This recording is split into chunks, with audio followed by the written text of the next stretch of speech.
biết chim hót đầu ngày và yêu miền hoàng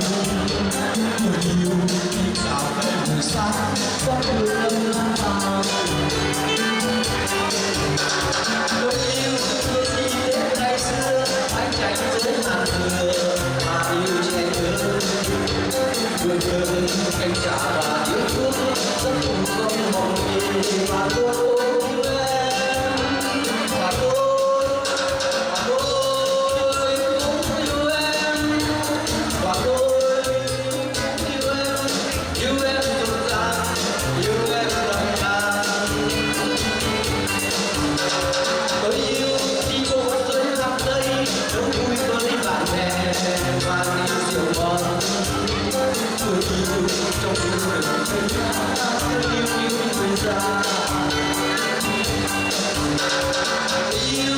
chỉ đến tự nhiên những câu nói thành thật và yêu ngày nắng tôi yêu chỉ quả áo trắng yêu trắng sáng ngày rằm